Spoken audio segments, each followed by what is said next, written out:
அனைவருக்கும் வணக்கம். மீண்டும் ஒரு புதிய வீடியோவில் உங்களை சந்திக்கிறதுல மிக்க மகிழ்ச்சி.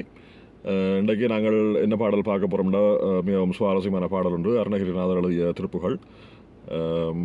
இதில் என்ன சிறப்புன்னு சொன்னால், அவர் ஒரே கல்லில் 2 மாங்காய் அடிச்சிருக்கிறார். அதாவது முருகப்பெருமானையும் விநாயகப் பெருமானையும் ஒரே பாடலிலேயே அவர் சேர்த்து பாடியிருக்கிறார். இதில் இந்த தமிழ் பாடல்களை நாங்கள் ஏன் திருப்பி தமிழில் மொழிபெயர்க்கணும், தமிழில் சிந்திக்கணும்னு சொல்லி உங்களுக்கு ஒரு கேள்வி எழலாம்.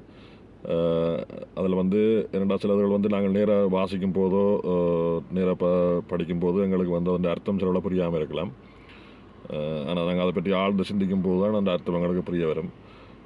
அந்த வகையில் நாங்கள் இன்றைக்கு பார்க்க போகிற பாடல் ஆடும் பரி வேல் அணிசவல் என பாடும் பணியே பணியாய் அருள்வாய் சாடும் கயமா முகனை செருவில் நாடும் தனியானை சகோதரனே.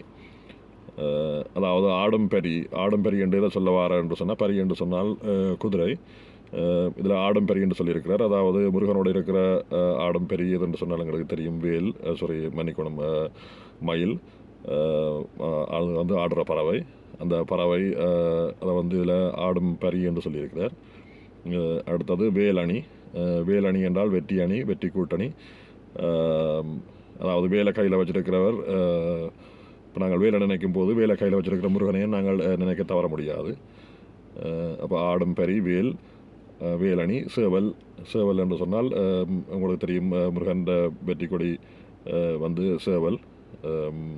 அதுவும் இப்போ முருகனோட இருக்கும். மயில், சேவல், வேல், இந்த 3மே முருகனோட இருக்கும். அப்போ இந்த முருகன் இந்த 3ஐயும் வச்சிருக்கிற அந்த முருகனையே பாடுகின்ற பணியாக தனக்கு அருளை சொல்லி அருணகிரிநாதர் வேண்டியிருக்கிறார்.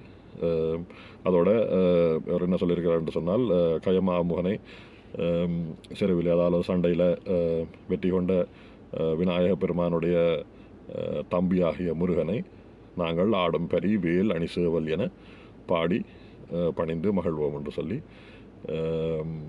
அதை சொல்லியிருக்கிறார். இது மிகவும் எனக்கு இன்ட்ரெஸ்டிங்காக இருந்தது. உங்களுடையும் பகிரணும்னு ஆசைப்பட்டு பகிர்ந்திருக்கிறேன். நீங்களும் என்ன யோசிக்கிறீங்கன்னு சொல்லி உங்களுடைய கருத்தை தெரிவிங்க. மீண்டும் இன்னொரு புதிய வீடியோவில் சந்திக்கும் வரை நன்றி, வணக்கம்.